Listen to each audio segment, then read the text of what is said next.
সূরা বাকারা 255 নম্বর আয়াতের মধ্যে আল্লাহ বলেন আল্লাহু লা ইলাহা ইল্লা হুয়াল হাইয়ুল কাইয়্যুম। এখানে আল্লাহর নাম এসেছে হাইয়ুন কাইয়্যুম, হাইয়ুন এবং কাইয়্যুম।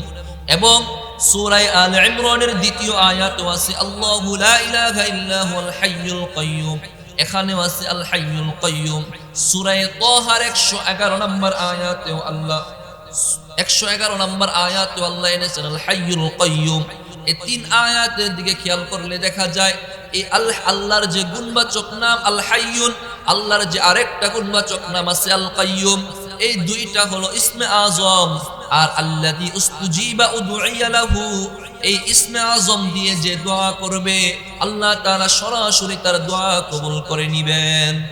আল্লাহ সূরা ফিল, সূরা কাফিরুন, সূরা নাস, এগুলোর অর্থ কি বলতে পারবেন? গুটি কয়েক হয়তো হাতে কয়েকজন বলতে পারবেন অথবা শুনেছেন। কিন্তু যদি এই বিষয়গুলো, এই আয়াতগুলো, এই সূরাগুলোর অর্থটা জানা থাকতো, আল্লাহু আকবার, নামাজে কতটাই না মন বসতো। আয়াতের অর্থের দিকে যখন আপনি খেয়াল করতেন, আয়াতের অর্থের দিকে খেয়াল করলে আল্লাহর বরত্ব ফুটে উঠতো, আল্লাহ তাআলার কথাগুলো আপনার কাছে প্রকাশ পেয়ে যেত, তখন আপনার নামাজে বসে আর মনটা দোকানে যেত না। এখন তো আমরা নামাজে দাঁড়িয়েছি, সব দায়িত্ব ইমাম সাহেবের। আমি নামাজে দাঁড়িয়ে চিন্তা করতেছি, নামাজে দাঁড়াইলেই কখন কি যেন হারিয়েছিলাম, দোকানে হিসাবটা মিলে নাই, কিন্তু নামাজে দাঁড়াইলে হিসাব মিলে কি মিলে না? নামাজে দাঁড়াইলে অন্য কথা মনে পড়ে না আপনাদের? নামাজে দেহও লাগবে, মনটাও লাগবে। যদি অর্থটা জানা থাকতো তাহলে দেহের সাথে সাথে অন্তরটাও বসতো। এজন্য আজকে আয়াতুল কুরসিটা আমরা, এটা আমলি একটা আয়াত, আমলি একটা আয়াত। এই আয়াতের ব্যাপারে মোট 6টি পয়েন্টে আলোচনা শুনব। মোট 6টি পয়েন্টে আলোচনা শুনবো। আলোচনা শুরু করার পূর্বে বলবো, কোরআন শরীফের সূরা সংখ্যা কয়টা? 114টা।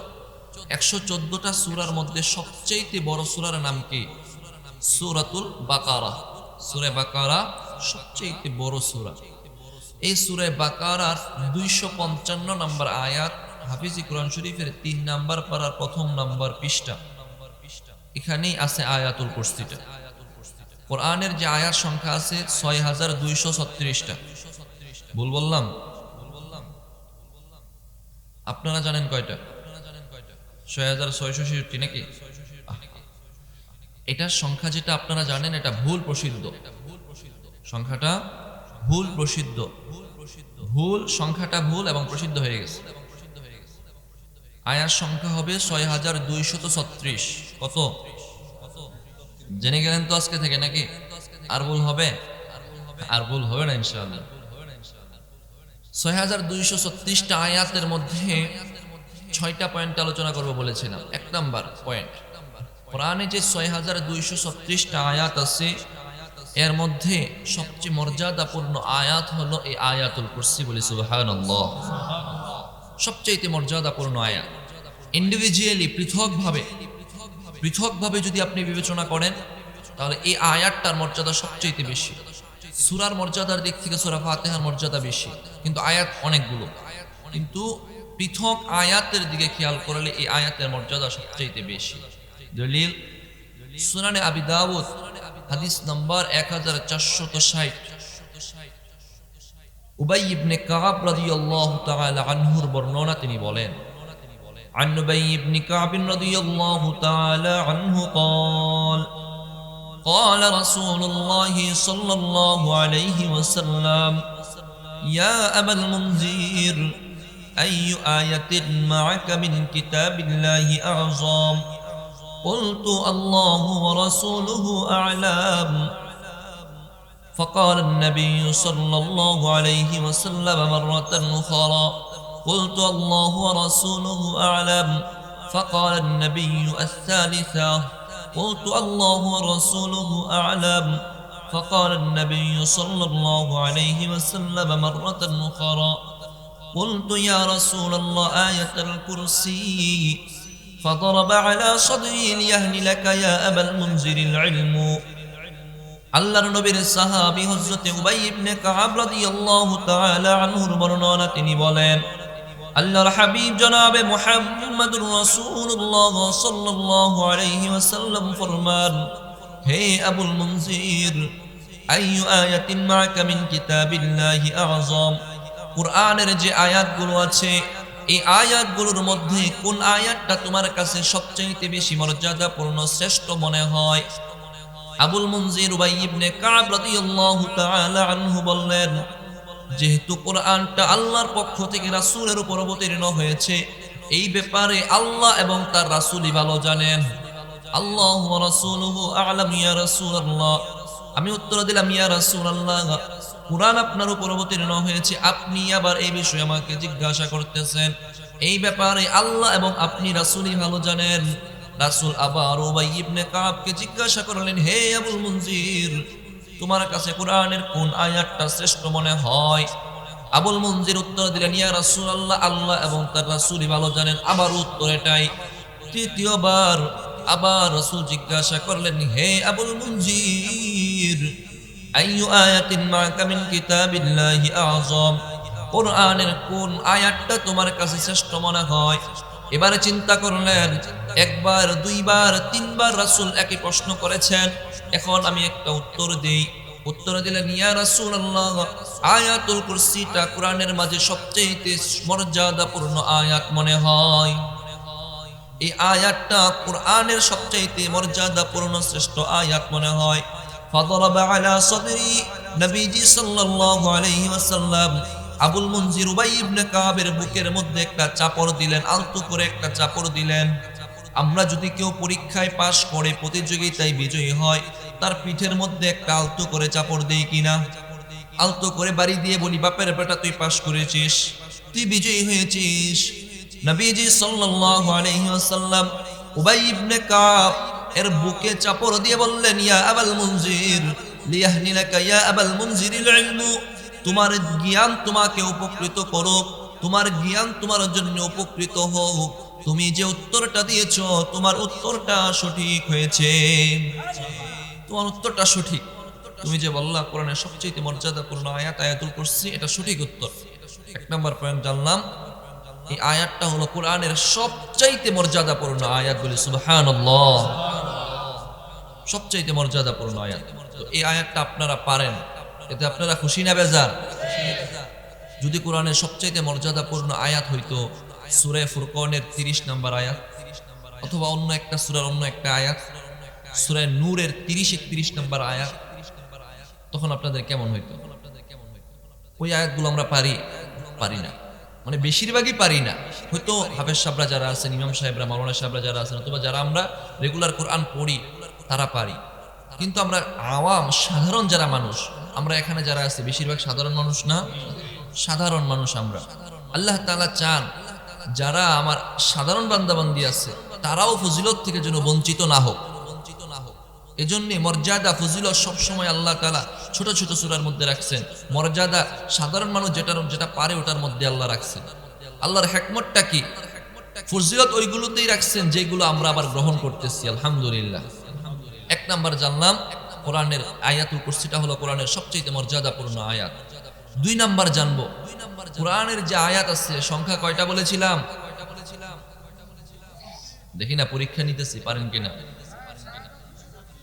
এক দুইবার বললে না মুখে চালু হবে। বাসায় গিয়ে বলবেন, বিবি সাহেবাকে বলবেন, তুমি যে পড়ো কোরআন শরীফের আয়াত কয়টা? সেও বলবে ৬৬৬৬। আপনি বলবেন, না আজকে তো নতুন একটা জিনিস জেনে আসছি, ৬২৩৬। না হয় আপনার বাসা তো এদিকেই, মাইকের আওয়াজ তো আপনাদের বিবি সাহেব শুনতেছেন, ঘরে গেলে আপনাকে জিজ্ঞাসা করবে, আপনি যদি না পারেন তাহলে তো হবে না। কি গেল আওয়াজে, কিছুই শুনলাম না। আমি না ঘরে বসে আরো বেশি শুনলাম। আলহামদুলিল্লাহ, মা বোনেরা আলোচনা শুনেন। আমি তো অত্র এলাকাতে আলহামদুলিল্লাহ আমার বিচরণ কম হয় নাই। হ্যাঁ, তো মহিলারাও অনেক আলোচনা শুনেন এবং আমার পর্যন্ত হাদিয়াও পৌঁছে, অথবা আমি যখন কোথাও গেলে তারা শুনতেছেন এমন কথাও আসে। চেষ্টা করি মাইকটা যেন সাউন্ড ক্লিয়ার থাকে, কেননা মা বোনেরা বাসা থেকে বসে কানটা লাগায় রাখছেন। আপনি অনেক সময় হয়তো দোকান থেকে আসছেন বাসায়, আমার আওয়াজটা যখন শুনতেছে তখন বাজারে গিয়ে বলে, হুজুর আপনি কি গতকালকে হুরমুহিসা জমাদার বাড়িতে আলোচনা করেছেন? মাশাআল্লাহ, আলোচনা শুনেছি। তখন ভালো লাগে আলহামদুলিল্লাহ। দিনের যে কথাগুলো বলতেছি, আপনারা যে মাইকগুলো লাগাইছেন আপনারা সার্থক, কারণ মাইকগুলো বাহিরে তো তাদেরকে শোনার জন্যই লাগাইছেন, ঠিক না? জি। 2 নাম্বার পয়েন্ট, কোরআনে যে 6236টা আয়াত আছে, নবীজি সাল্লাল্লাহু আলাইহি ওয়াসাল্লাম বলেন এই আয়াতুল কুরসিটা হলো সকল আয়াতের সর্দার। আমাদের দুনিয়াতে সর্দার আছে না? সর্দারের মান বেশি না? সর্দার যদি কোথাও যায় সবাই সর্দারের অপেক্ষায় বসে থাকে, সর্দার আসলে বিচার শুরু হবে, ঠিক না? তো কোরআনের আয়াতগুলো যে আছে, নবীজি বলেন কোরআনের আয়াতগুলোর মাঝে আয়াতুল কুরসিটা হলো সকল আয়াতের সর্দার। দলিল সুনানে তিরমিজি হাদিস নাম্বার 2878, আবু হুরায়রা রাদিয়াল্লাহু আনহুর বর্ণনা, তিনি বলেন عن أبي هريرة رضي الله تعالى عنه قال قال رسول الله صلى الله عليه وآله وسلم لكل شيء سنام وإن سنام القرآن سورة البقرة وفيها آية هي سيدة آية القرآن وهي آية الكرسي আল্লাহর নবীর জালিলুল কদর সাহাবী হযরত আবু হুরায়রা রাদিয়াল্লাহু তাআলা আনহুর বর্ণনা, তিনি বলেন আল্লাহর হাবিব জনাবে মুহাম্মদুর রাসূলুল্লাহ সাল্লাল্লাহু আলাইহি ওয়াসাল্লাম ফরমান লিকুল্লি শাইইন সানাম, প্রত্যেক বস্তুরই একটা চূড়া আছে। 10 তলা বিল্ডিং এর একটা চূড়া আছে, 10 তলা, 10ম তলা হলো এটার চূড়া। এভারেস্ট পর্বতেরও একটা চূড়া আছে। পৃথিবীতে যত বড় বড় স্থাপনা আছে, যত বড় বড় পাহাড় বলেন, যে কিছু উঁচু জিনিস আছে, প্রত্যেক উঁচু জিনিসেরই একটা চূড়া আছে। লিকুল্লি শাইইন সানাম, নবী বলেন প্রত্যেকটা উঁচু জিনিসেরই একটা চূড়া আছে। ওয়া ইন্না সানামাল কুরআনি সূরাতুল বাকারা, কোরআনেরও একটা চূড়া আছে। কোরআনের সূরাগুলো হলো স্টেপ বাই স্টেপ, সর্বোচ্চ কোরআনের চূড়া হলো সূরাতুল বাকারা, এটা সর্বোচ্চ চূড়া। কোরআন যারা মুখস্থ করে, আপনি 10টা আয়াত পারেন, 10টা সূরা পারেন, কিয়ামতের দিন আল্লাহ আপনাকে বলবেন ইউকালু লিসাহিবিল কুরআন ইকরা ওয়ারতাকি ওয়ারাতিল কামা কুনতা তুরাতিলু ফিদ দুনিয়া, আপনাকে আল্লাহ বলবেন পড়ো, তেলাওয়াত করো এবং চড়তে থাকো। আপনি যদি আল্লাহর কোরআনের 100টা আয়াত পারেন, জান্নাতের মধ্যে আপনি জান্নাতের 100 তলা উপরে থাকবেন।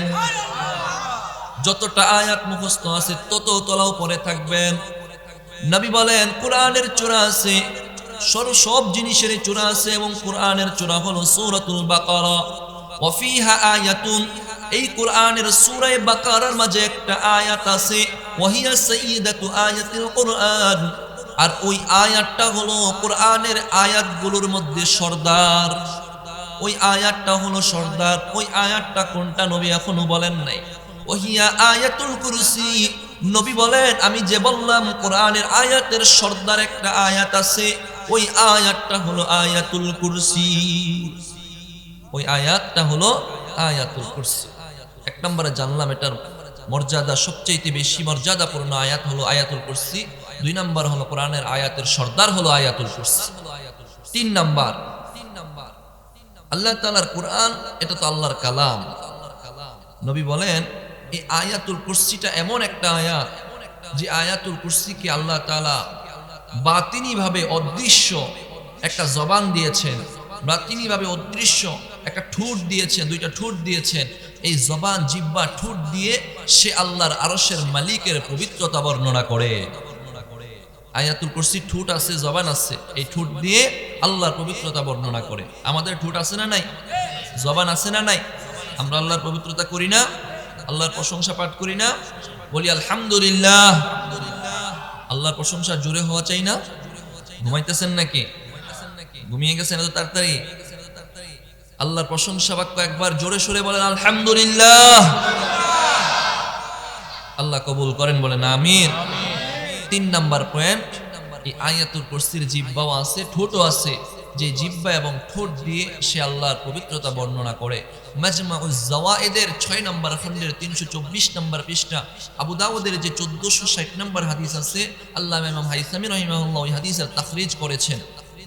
عن أبي بن كعب رضي الله تعالى عنه قال قال رسول الله صلى الله عليه وسلم إن لها لسان وشفتين وبها تقدس الملك عند ذات العرش আল্লাহর হাবিব সাল্লাল্লাহু আলাইহি ওয়াসাল্লাম ফরমান নিশ্চয় আয়াতুল কুরসির জিহ্বাও আছে ঠোঁটও আছে আয়াতুল কুরসির জিহ্বাও আছে ঠোঁটও আছে কথা বলেন আয়াতুল কুরসির জিহ্বা আছে এবং ঠোঁটও আছে তুকদ্দিসুল মালিকা ইনদা যাতিল আরশ এই জিহ্বা এবং ঠোঁট দিয়ে সে আরশের অধিপতি আল্লাহর প্রশংসা বাক্য পাঠ করে এই ঠোঁট দিয়ে কার প্রশংসা পাঠ করে আল্লাহর প্রশংসা পাঠ করে এখন আপনি যখন এই আয়াতটা তেলাওয়াত করবেন তখন এই আয়াতটা আল্লাহর সামনে আপনার জন্য সুপারিশ করবে আল্লাহ ঠোঁট দিয়ে দিয়েছেন সুপারিশ করবে কিয়ামতের দিন কিয়ামতের দিন কি বিভীষিকাময় ময়দান হবে এই আয়াতের তাফসীরটা একটু পরে শুনবো এখনই শুনবো 3 নাম্বার পয়েন্ট গেল না এটা 3 নাম্বার পয়েন্ট চলতেছে 4 নাম্বার পয়েন্টেই আমরা তরজমা এবং তাফসীর শুনবো 6টা পয়েন্ট আলোচনা হবে অল্প সময় ইনশাআল্লাহ 1 নাম্বার গেল মর্যাদাপূর্ণ আয়াত 2 নাম্বার আয়াতের সরদার 3 নাম্বার আয়াতের ঠোঁট আছে জবান আছে আল্লাহর প্রশংসা বাক্য পাঠ করে এখন আপনি যদি এই আয়াতটা পড়েন এই আয়াতটা আপনার ব্যাপারে আল্লাহর কাছে সুপারিশ করবে কেননা কিয়ামতের দিন কেউই সুপারিশ করার ক্ষমতা রাখে না আল্লাহ যাকে ক্ষমতা না দেন ওয়াকাম মিন মালাকিন ফিস সামাওয়াতি ওয়াল আরদ লা তুগনি শাফাআতুহুম শাইআন ইল্লা মিন বাদি আইয়াশা আল্লাহ যাকে অনুমতি না দেন আল্লাহ যাকে অনুমতি দেন সেই একমাত্র সুপারিশ করতে পারবে এছাড়া আর কারো ক্ষমতা নাই গেল 3 নাম্বার 4 নাম্বার এবার আমরা এই আয়াতের তরজমা এবং তাফসীরটুকু জানবো কোরআন থেকে ইনশাআল্লাহ আপনাদের কষ্ট হচ্ছে না তো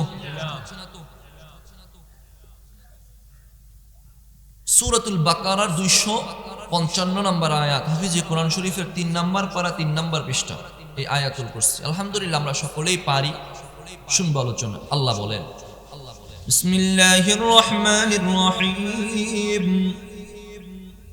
আল্লাহু লা ইলাহা ইল্লা হুয়াল হাইয়ুল কাইয়্যুম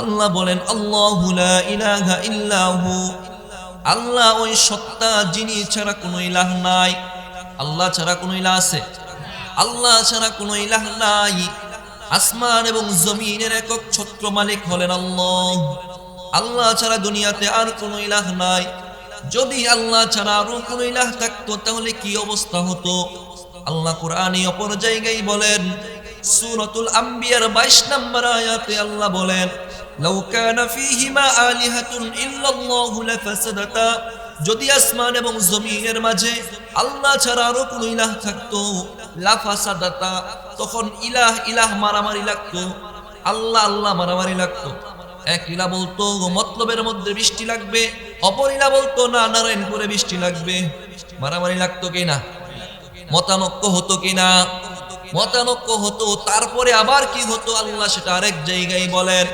সূরাতুল মুমিনুনের 91 নম্বর আয়াতে আল্লাহ বলেন ওমা কানা মাআহু মিন ইলাহিন ইযাল লাযহাবা কুল্লু ইলাহিন বিমা খালাকা ওয়া আলা বা'দুহুম আলা বা'দ বলেন আল্লাহ ওই সত্তা যিনি ছাড়া কোনো ইলাহ নাই আল্লাহ ছাড়া আর কোনো ইলাহ নাই আমরা যে কালিমায়ে তাইয়্যিবা পাঠ করি তাওহীদের বাক্য পাঠ করি ওই কালিমাটাও হলো লা ইলাহা ইল্লাল্লাহ ঠিক কিনা কালিমা পারেন না লা ইলাহা ইল্লাল্লাহ আল্লাহ ছাড়া কোনো ইলাহ নাই যদি আল্লাহ ছাড়া কোনো ইলাহ থাকতো আল্লাহ বলেন ওমা কানা মাআহু মিন ইলাহিন ইযাল লাযহাবা কুল্লু ইলাহিন বিমা খালাকা ওয়া আলা বা'দুহুম আলা বা'দ আল্লাহ ছাড়া যদি আসমান এবং জমিনের মাঝে আরো একজন ইলাহ থাকতো আল্লাহ বলেন এক ইলাহ আরেক ইলাহর উপর শ্রেষ্ঠত্ব অর্জনের চেষ্টা করত এই ইলাহ বলতো আমি শ্রেষ্ঠ অপর ইলাহ বলতো না আমি শ্রেষ্ঠ তখন ওয়ালা আলা বা'দুহুম আলা বা'দ একজন অপরজনের উপর শ্রেষ্ঠত্ব অর্জন করতে গিয়ে নির্বাচন দিত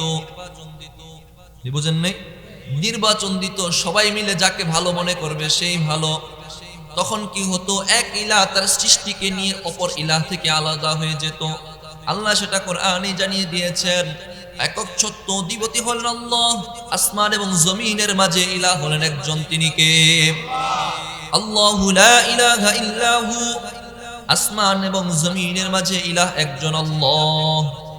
আল হাইয়ুল কাইয়ুম, আল্লাহর দুইটা গুণবাচক নাম এসেছে। আল হাইয়ুন অর্থ হলো যিনি চিরঞ্জীব, আল কাইয়ুম অর্থ হলো যিনি অমুখাপেক্ষী। চিরঞ্জীব এবং যিনি অমুখাপেক্ষী, আল্লাহ চিরঞ্জীব কিনা? আল্লাহ আদি, আল্লাহ অন্ত, আল্লাহর আগেও কিছু নাই, আল্লাহর পরেও কিছু নাই। দুনিয়াতে সব কিছুর শুরু আছে, শেষও আছে, কিন্তু আল্লাহর শুরুও নাই, শেষও নাই। আল্লাহ হলেন আল হাইয়ুন, তিনি হলেন চিরঞ্জীব। সূরাতুর রহমানের 26 নম্বর আয়াতে আল্লাহ বলেন, কুল্লু মান আলাইহা ফান, আসমান এবং জমিনে যা কিছু আছে সব কিছুই শেষ হয়ে যাবে। ওয়ায়াবকা ওয়াজহু রাব্বিকা যুল জালালি ওয়াল ইকরাম, একমাত্র তোমার মহিমান্বিত প্রভু আল্লাহ একমাত্র বাকি থাকবেন, ঠিক কিনা? শুধুমাত্র আল্লাহই বাকি থাকবেন, বাকি সব শেষ হয়ে যাবে। এটাই হলো হাইয়ুন। আল্লাহ এখানে দুইটা সিফত এনেছেন, আল হাইয়ুল কাইয়ুম। মুহতারাম হাজিরিন, সম্মানিত উপস্থিতি, আমরা ইসমে আজম সম্পর্কে শুনেছি কি না? ইসমে আজম যদি না শুনে থাকলেও ভালো, না শুনে থাকলে শুনেন। ইসমে আজম হলো এমন একটা নাম, আল্লাহর এমন গুণবাচক নাম, যেই গুণবাচক নাম নিয়ে যদি আপনার আল্লাহর কাছে দোয়া করেন, আল্লাহ সরাসরি আপনার দোয়া কবুল করে নিবেন। সরাসরি আপনার দোয়া কবুল হবে যদি ইসমে আজম দিয়ে দোয়া করেন। ইসমে আজমের ব্যাপারে শুনেছেন, কিন্তু ইসমে আজম আল্লাহর কোন নাম সেটা জানেন না। নবী বলেন ইসমে আজম কুরআনের 3 জায়গায় আছে। এক জায়গা হলো সূরাতুল বাকারার 215 নম্বর 255 নম্বর আয়াত, এই আয়াতুল কুরসি। 2 নম্বর হলো সূরা আলে ইমরানের 2য় আয়াত, আল্লাহু লা ইলাহা ইল্লা হুয়াল হাইয়ুল কাইয়ুম। 3 নম্বর হলো সূরা তাহার 111 নম্বর আয়াত। এই 3 জায়গায় আল্লাহ তাআলা বললেন ইসমে আজম আছে। এবার 3 জায়গায় ইসমে আজম আছে। ইসমে আজম কোনগুলো এখনো খুলাসা হয় নাই। নবী আরবি সাল্লাল্লাহু আলাইহি ওয়াসাল্লাম বলেন, 3 আয়াতের দিকে যদি আপনি তাকান, তাহলে সূরা বাকারার 255 নম্বর আয়াতের মধ্যে আল্লাহ বলেন, আল্লাহু লা ইলাহা ইল্লা হুয়াল হাইয়ুল কাইয়ুম। এখানে আল্লাহর নাম এসেছে হাইয়ুন কাইয়ুম, হাইয়ুন এবং কাইয়ুম। এবং সূরা আলে ইমরানের 2য় আয়াতও আছে, আল্লাহু লা ইলাহা ইল্লা হুয়াল হাইয়ুল কাইয়ুম। এখানেও আছে আল হাইয়ুল কাইয়ুম। সূরা তাহার 111 নম্বর আয়াতেও আল্লাহ 111 নম্বর আয়াতেও আল্লাহ এনেছেন আল হাইয়ুল কাইয়ুম। এই 3 আয়াতের দিকে খেয়াল করলে দেখা যায় এই আল্লাহর যে গুণবাচক নাম আল হাইয়ুন, আল্লাহর যে আরেকটা গুণবাচক নাম আছে আল কাইয়ুম, এই দুইটা হলো ইসমে আজম। আর আল্লাযী উস্তুজিবা উদউইয়া লাহু, এই ইসমে আজম দিয়ে যে দোয়া করবে আল্লাহ তাআলা সরাসরি তার দোয়া কবুল করে নিবেন। ইসমে আজম দিয়ে দোয়া করলে আল্লাহ দোয়া কবুল করেন। এখন আপনি যদি আল হাইয়ুল কাইয়ুম আল্লাহর নাম নিয়ে দোয়া করেন, দোয়া মাঝে বলেন ইয়া হাইয়ু ইয়া কাইয়ুম, তাহলে আল্লাহ আপনার দোয়া কবুল করবেন। এজন্য যখনই দোয়া করবেন এই নামটা পারবেন না বলতে, নামটা একবার বলেন, কি নাম? আল হাইয়ুল কাইয়ুম। ইয়া হাইয়ু ইয়া কাইয়ুম বলেন না, ইয়া হাইয়ু ইয়া কাইয়ুম। তারপরে আল্লাহ বলেন, লা তাখুযুহু সিনাতু ওয়ালা নাওম। ও আমার ভাই, আমরা আয়াতুল কুরসির অর্থ এবং তরজমা এবং তাফসীর শুনতেছি। আল্লাহ তাআলা আয়াতুল কুরসির একটা আয়াতে 10টা অংশ রেখেছেন। প্রথম অংশটা গেল, দ্বিতীয় অংশে আল্লাহ বলেন লা তাখুযুহু সিনাতু ওয়ালা নাওম। ওই আল্লাহ তিনি ঘুমানো না, ওই আল্লাহ যার তন্দ্রাও নাই, ঘুমও নাই। আল্লাহ তন্দ্রা আছে? আল্লাহ ঘুমান না। রাত 2টার সময় যদি আপনি পেরেশানিতে আছেন, ঘরে আপনার একজন অসুস্থ, নামাজে দাঁড়িয়ে যদি আল্লাহকে ডাক দেন, আল্লাহ শুনবেন কি না? আল্লাহ রাত্রে 2টা হোক 3টা হোক, যখনই আপনি আল্লাহকে আল্লাহ বলে ডাক দিবেন, সূরা বাকারার 152 নম্বর আয়াতে আল্লাহ বলেন, ফাযকুরুনি আযকুরুকুম। যখনই তুমি আমি আল্লাহকে ডাক দিবা, সাথে সাথে আমি আল্লাহ বান্দা তোমার ডাকে সাড়া দিব। রাত 2টা নাই 3টা নাই, যখনই আপনি আল্লাহকে আল্লাহ বলে ডাক দিবেন, সাথে সাথে আল্লাহ বলবেন, বান্দা আমি হাজির, তুমি আমাকে কি জন্য ডাকতেছো বলো। আপনি আল্লাহর কাছে চাইবেন, ইয়া হাইয়ু ইয়া কাইয়ুম, ওগো রব্বে কারীম, অনেক পেরেশানিতে আছি গো আল্লাহ, অনেক কষ্টে আছি, বিপদে পদে আছি গো আল্লাহ, আমার পেরেশানি আপনি দূর করে দেন, আমার মুসিবত আপনি দূর করে দেন, আমার উপর যে অসুস্থতার নিয়ামত আছে সুস্থতার নিয়ামত দান করে দেন। আল্লাহ বলবেন বান্দা তুই যা চাস, তুই তো আমি হাইয়ুন কাইয়ুম ইসমে আজম দিয়ে দোয়া করেছিস, আমি আল্লাহ তোর সমস্ত দোয়া কবুল করে নিলাম। সব দোয়া আল্লাহ কবুল করে নিবেন। এই জন্য আল্লাহ ঘুমান না, যখনই আপনি দোয়া করবেন আল্লাহ শুনেন।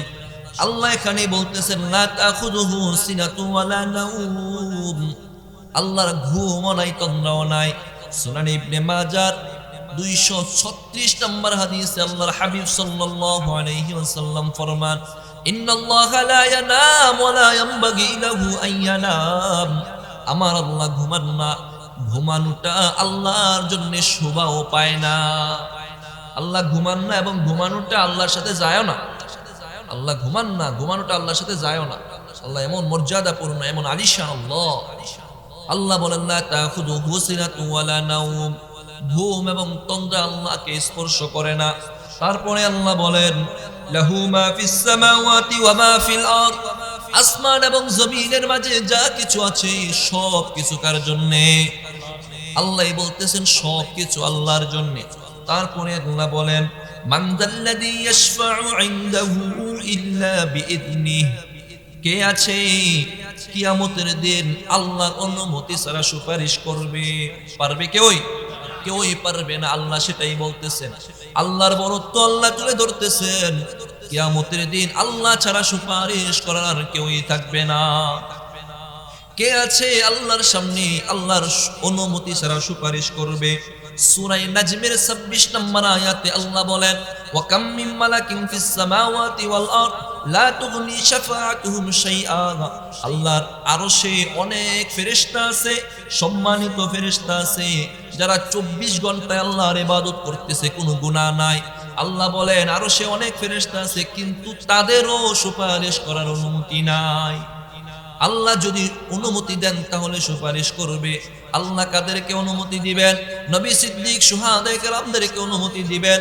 আবু দাউদের 1457 নম্বর হাদিসে নবী আরবি সাল্লাল্লাহু আলাইহি ওয়াসাল্লাম ফরমান ইউকালু লিসাহিবিল কুরআন, যে কুরআনে হাফেজ আছে, হাফিজে কুরআনকে বলা হবে মান হাল্লাল হালালাহু ওয়া হাররামা হারামাহু শাফা'a লাহু মিন 10 মিন বাইতিহি আহলাল জান্নাহ, তার পরিবারের মধ্য থেকে 10 জনকে সে সুপারিশ করে জাহান্নাম থেকে জান্নাতে নিয়ে যাবে। হাফেজে কুরআন 10 জনকে সুপারিশ করবে। আল্লাহ হাফেজে কুরআনকে অনুমতি দিবেন। আলেমকে আল্লাহ তাআলা যে হালাল হারাম মেনে চলেছে সেই আলেমকে অনুমতি দিবেন। আল্লাহ যাকে সুপারিশের অনুমতি দিবেন সেই সুপারিশ করতে পারবে, তাছাড়া আর কেউই পারবে না। তারপরে আল্লাহ বলেন ইয়ালামু মা বাইনা আইদিহিম ওয়া মা খালফাহুম, ইয়ালামু মা বাইনা আইদিহিম ওয়া মা খালফাহুম, তার সামনে যা আছে সবকিছু আল্লাহ জানেন, পিছনেও যা আছে সবকিছু আল্লাহ জানেন, ভবিষ্যতে যা হবে তাও আল্লাহ জানেন। একদম দুনিয়ার আদিলগ্ন থেকে শুরু থেকে নিয়ে এখন পর্যন্ত যা হয়েছে সবকিছু আল্লাহ জানেন কিনা? আল্লাহ সব কিছু জানেন। এটাই আল্লাহ বলেন আল্লাহ সব কিছু জানেন। ওয়ালা ইউহিতুনা বিশাইইন মিন ইলমিহি ইল্লা বিমা শাআ, সব কিছুর জ্ঞান আল্লাহর আছে, মানে জ্ঞান এটা আল্লাহর গুণ, জ্ঞানী হওয়া এটা আল্লাহর গুণ। তবে আল্লাহ বলেন ওয়ালা ইউহিতুনা বিশাইইন মিন ইলমিহি ইল্লা বিমা শাআ, দুনিয়ার মানুষকে যেই জ্ঞান দান করা হয়েছে, দুনিয়ার মানুষ যেই জ্ঞান অর্জন করে এটা হলো আল্লাহ তাকে যতটুকু দান করেন সে ততটুকুই অর্জন করতে পারে, ঠিক কি না? আল্লাহ তাকে যতটুকু দেন সে ততটুকুই পারে, এর চেয়ে বেশি পারে না। দুনিয়ার মানুষ রকেট আবিষ্কার করে, জাহাজ আবিষ্কার করে, উন্নত গাড়ি আবিষ্কার করে, উন্নত টাইটানিক জাহাজ আবিষ্কার করে, এত জ্ঞান আল্লাহ যাকে যতটুকু জ্ঞান দেন ততটুকুই অর্জন করতে পারে। ছোট্ট একটা ঘটনা বলি, পয়গম্বর মুসা আলাইহিস সালাতু ওয়াস সালাম খিজির আলাইহিস সালামের সন্ধানে বের হয়েছিলেন। ঘটনাটা জানেননি? খিজির আলাইহিস সালামকে পাওয়ার জন্য বের হয়েছিলেন। ইতিমধ্যে রাস্তার মধ্যে মাছ নিয়ে গিয়েছিলেন, আল্লাহ জানিয়ে দিয়েছিলেন মাছটা যেদিক দিয়ে হারিয়ে যাবে ওদিক দিয়ে যাবা, গিয়ে খিজির আলাইহিস সালামের সন্ধান পাইবা। মাছটা হারিয়ে গিয়েছে। ওই রোডে আবার যখন চলতেছেন প্রতিমধ্যে খিজিরকে পেয়ে গিয়েছেন। খিজির আলাইহিস সালামের সাথে তার 3টা কথাবার্তা হয়েছিল। খিজির আলাইহিস সালাম বলেছিলেন, আপনি আমার সাথে ধৈর্যে কুলায় উঠতে পারবেন না, আপনি আমার সাথে না গেলেই ভালো। একবার নদীর মধ্যে চলেছেন, আরেকবার দেয়ালের মধ্যে, আরেকবার আরেকটা বাচ্চার সাথে, 3বার 3টা কারণ হয়েছে, কিন্তু ওইগুলো আমি বলবো না। বুখারীর হাদিসের বর্ণনা, পয়গম্বর মুসা আলাইহিস সালাতু ওয়াস সালাম এবং খিজির আলাইহিস সালাতু ওয়াস সালাম দুইজন যখন নদী দিয়ে চলতেছেন, নদী যখন মাঝখানে একটা চড়ুই পাখি এসে নৌকার কোনায় বসলো। চড়ুই পাখি নৌকার কোনায় বসে এই নদী সাগর থেকে কয়েক ফোঁটা পানি পান করলো। চড়ুই পাখি আর পানি পান করবেই বা কত? চড়ুই পাখি সমুদ্র থেকে পানি পান করেছে। পানি পান করার পর চড়ুই পাখির ঠোঁট থেকে 1 ফোঁটা পানি সমুদ্রে পড়েছে। পান করলে পড়ে না কয়েক ফোঁটা পানি পশু পাখি? চড়ুই পাখি পানি পান করার পর তার ঠোঁট থেকে 1 ফোঁটা পানি সমুদ্রের মধ্যে পড়েছে।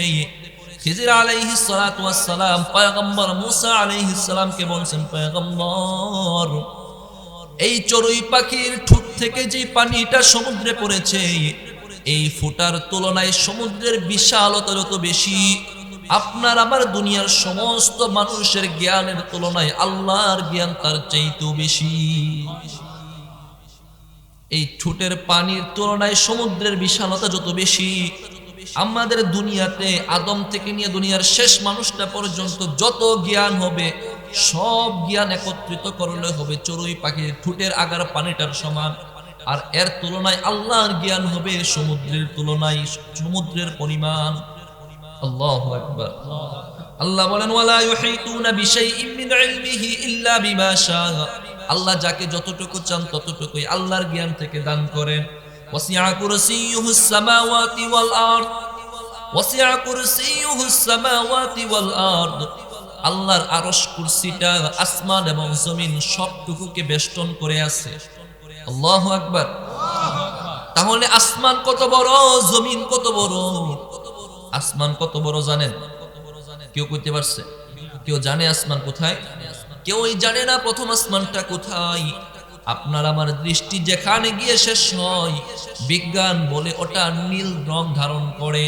এজন্য আমরা মনে করি প্রথম আসমান মনে হয় নীল। না না না, প্রথম আসমানের রং নীল নয়। বিজ্ঞান বলে আপনার চক্ষু দৃষ্টি সীমা যেখানে গিয়ে শেষ হবে, ওটা নীল রঙের হয়ে যাবে। এজন্য আমাদের চক্ষুর সীমা ওখানে শেষ, এটা নীল রং। এর কত উপরে প্রথম আসমান কেউই জানে না। তার আবার প্রথম আসমান এত মোটা, তারপরে দ্বিতীয় আসমানের মাঝে আবার এতটুকু ফাঁকা জায়গা।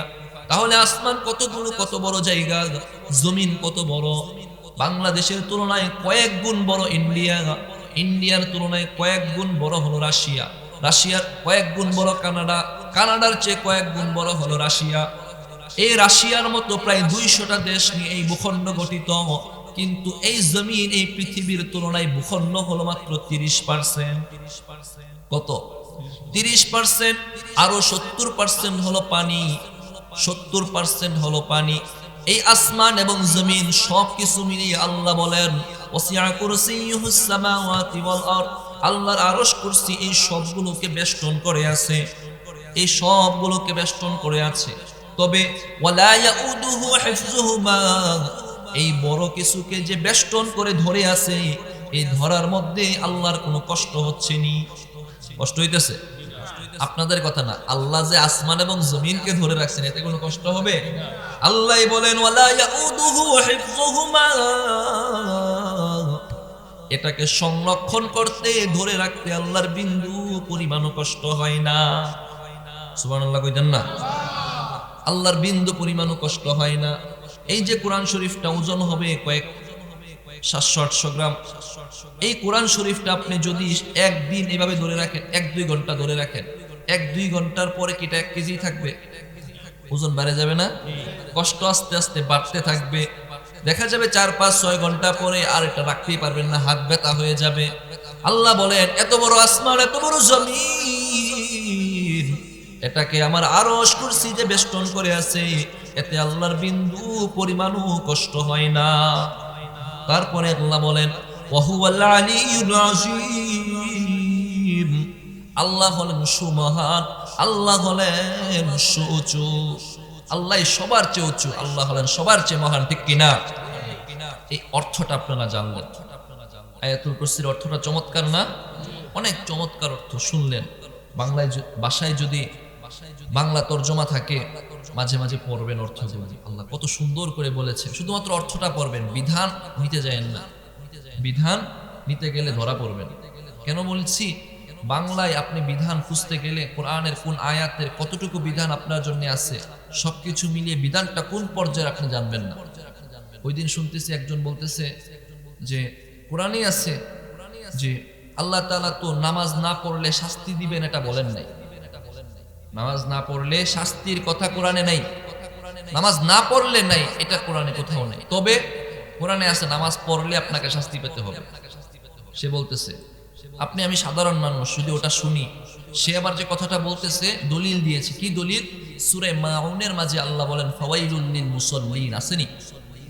আরাআইতাল্লাযী ইউকাযযিবু বিদ্দীন ফাযালিকাল্লাযী ইয়াদউল ইয়াতীম ওয়ালা ইয়াহুদ্দু আলা তাআমিল মিসকিন ফাওয়াইলুল লিল মুসাল্লিন। আসনানাই আয়াতের অর্থটা কি? আয়াতের অর্থ যদি খুঁজেন দেখবেন আল্লাহ বলেছেন ফাওয়াইলুল লিল মুসাল্লিন, ধ্বংস নামাজীদের জন্য। আশ্চর্য! সে দলিল দিতেছে নামাজ না পড়লে শাস্তি পাওয়া যাবে, কোরআনের কোথাও নাই। তবে নামাজ পড়লে ধ্বংস, এটা কোরআনে আছে।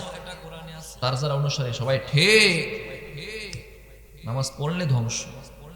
এখন এনে আল্লাহ যে কি কইল এটা আর বুঝতে চেষ্টা করেন। কোন নামাজীদের জন্য ধ্বংস সেটা আর বোঝার দরকার নাই, সামনের আয়াত আর দরকার নাই। এখানে বলা হয়েছে উদাসীন, যারা নামাজে উদাসীন থাকে, যারা লোক দেখানোর জন্য নামাজ পড়ে, তাদের জন্য ধ্বংস। এটাকে গুরুত্ব কমাইলো না বাড়াইলো? গুরুত্ব আরো বাড়ানো হয়েছে। এই জন্য অর্থ পড়বেন, শুধুমাত্র খেয়াল করবেন আল্লাহর বরত্বর দিকে, কিন্তু বিধান নিতে যাবেন না। আর মাঝে মাঝে আমরা ভিডিও দেখে অনেক সময় বিভ্রান্ত হয়ে যায়, এক হুজুর একটা বলে আরেক হুজুর আরেকটা বলে। এজন্য আপনার পাশে যে ইমাম সাহেব আছেন তার কাছ থেকে সঠিকটা জানবেন, তারপরে আমল করার চেষ্টা করবেন, না হয় বিভ্রান্তি। বর্তমান সময় ফিতনার জামানা, আল্লাহ তাআলা আমাদেরকে হেফাজত করেন, বলেন আমিন। মুহতারাম হাজিরিন, বলেছিলাম পয়েন্ট হবে কয়টা? 6টা। মাশাআল্লাহ, মনোযোগী শ্রোতা, বুঝা গেছে। আল্লাহ কবুল করেন, বলেন আমিন। আল্লাহ যদি কবুল করেন, ছোট্ট একটা বিষয় যদি মাফ করে দেন তাহলেই হয়তো জান্নাত পাবো, না হয় পাবো না। কেননা আল্লাহ যদি মাফ না, দয়া না করে মাফ না করেন, তাহলে কিয়ামতের দিন হিসাব দিয়ে জান্নাতে যাওয়া বড়ই বড্ড কষ্ট হয়ে যাবে। কেননা আমাদের যে পরিমাণে গুনাহ হয়, মিথ্যা কথা বলি, অন্যের হক নষ্ট করি। আল্লাহু আকবার, আল্লাহু আকবার।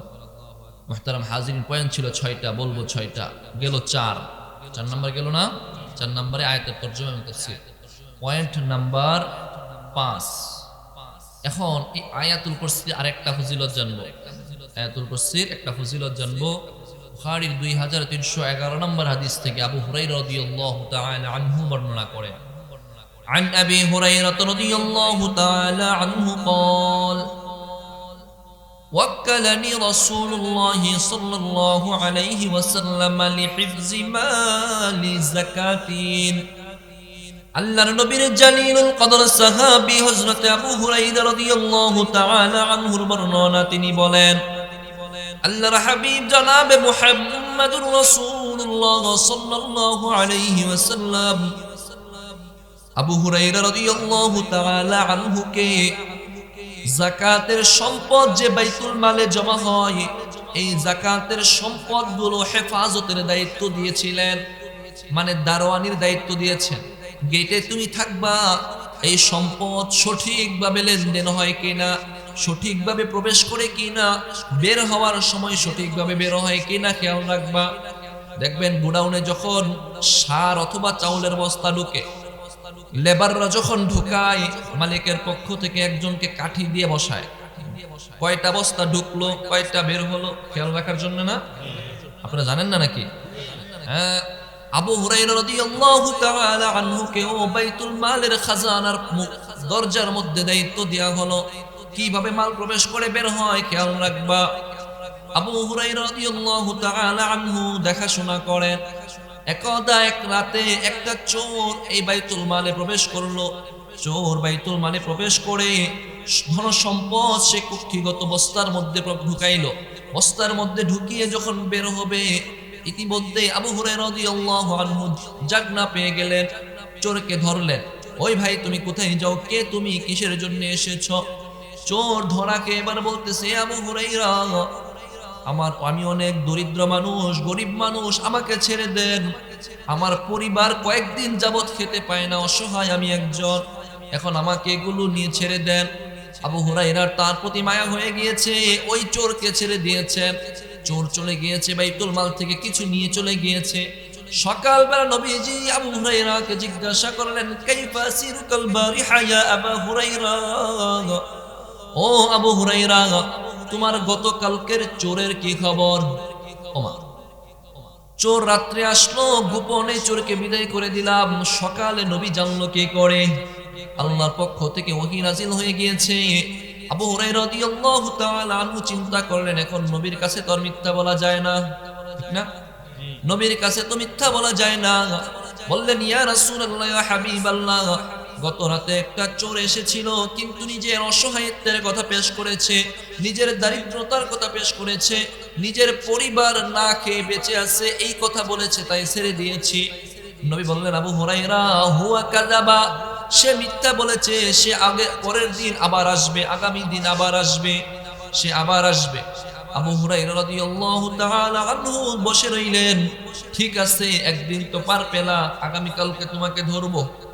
ঠিক আবু হুরায়রা রাদিয়াল্লাহু তাআলা আনহু পেতে আছেন কখন চোর প্রবেশ করবে, কেননা নবী বলেছেন চোর অবশ্যই প্রবেশ করবে।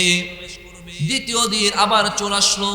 চোর এসে ধনসম্পদ যখন বস্তায় প্রবেশ করতেছে, ইতিমধ্যে আবু হুরায়রা ধরলেন, কেন তুমি চুরি করতেছো? চোর আজকেও নিজের অসহায়ত্বের দরিদ্রতার কথা পেশ করলো, বলল আমার পরিবার না খেয়ে আছে, আমাকে ছেড়ে দেন। এমন কাকুতি মিনতি করেছে, আজকেও আবু হুরায়রার দয়া হয়ে গিয়েছে, আজকেও তিনি তাকে ছেড়ে দিয়েছেন। নবী পরের দিন সকালে আবার আবু হুরায়রাকে বললেন, ইয়া কাইফা কাসিরুকাল বারিহা ইয়া আবু হুরায়রা, ও আবু হুরায়রা তোমার গতকালকে রাতে চোরের কি খবর? আবু হুরায়রা আবারও বললেন, ইয়া রাসূলুল্লাহ, চোর আমাকে নিজের অসহায়ত্বের কথা পেশ করেছে, তাই ছেড়ে দিয়েছি। নবী বললেন, সে মিথ্যা বলেছে, আগামী দিন সে আবার আসবে। পরের দিন আবারও সে আসলো। চোর যখন আবারও আসলো, আবু হুরায়রা রাদিয়াল্লাহু তাআলা আনহু চোরকে আবার ধরলেন। চোর এবার নিজের অসহায়ত্বের কথা পেশ করতেছে, আবারও পেশ করে, একবার, দুইবার, তিনবার, আপনি কয়বার মাফ করবেন? আবু হুরায়রা রাদিয়াল্লাহু তাআলা আনহু বললেন, না না, তুমি যে মিথ্যাবাদী, নবী আমাকে সেটা বলেছেন, তোমাকে আজকে আমি ছাড়বো না, তুমি কে সেটা বলো।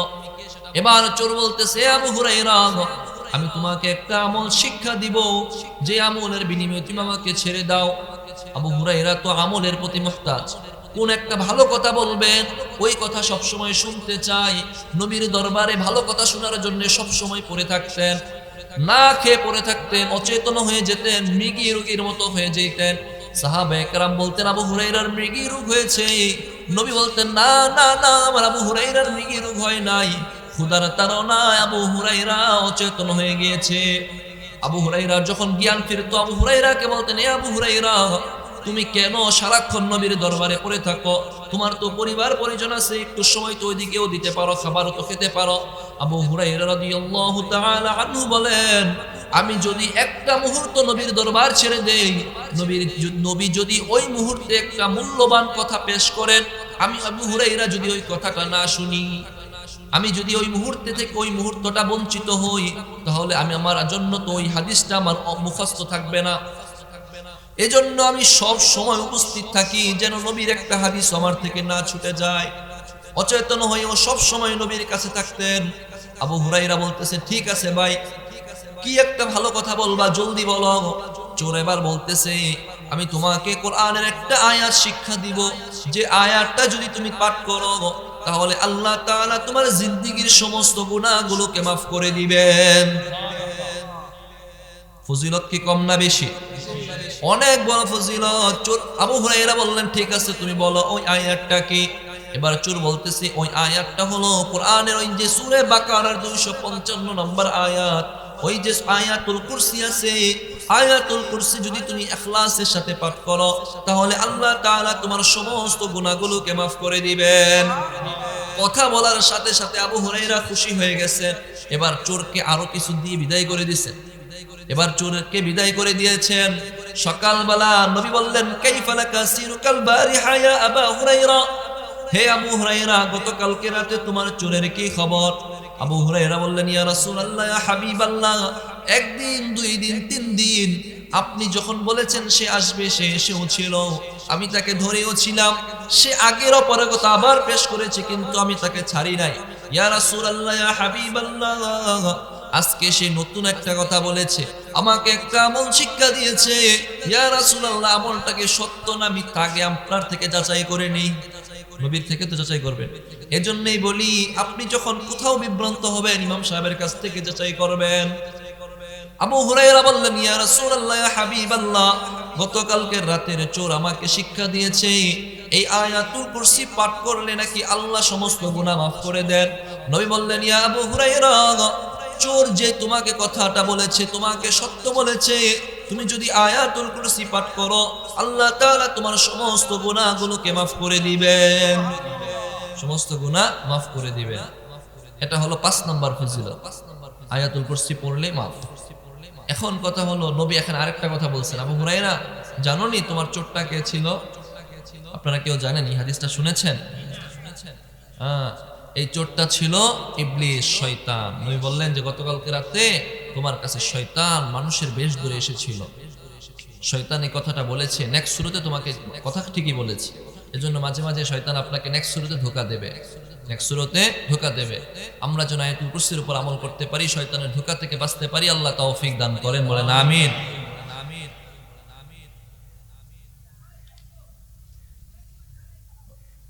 সকলে বলি আলহামদুলিল্লাহ, মাশাআল্লাহ। এই এলাকার মানুষ অনেক উদ্যমী, অনেক কর্মঠ, গঠিত, সুন্দর, সুচারু। কেন বললাম? আপনাদের জন্য আলোচনা শেষে মেহমানদারির ব্যবস্থা আছে, বলি আলহামদুলিল্লাহ। তারা অনেক কষ্ট করে ব্যবস্থা করেছেন। আপনি এশার নামাজ পড়ছেন না?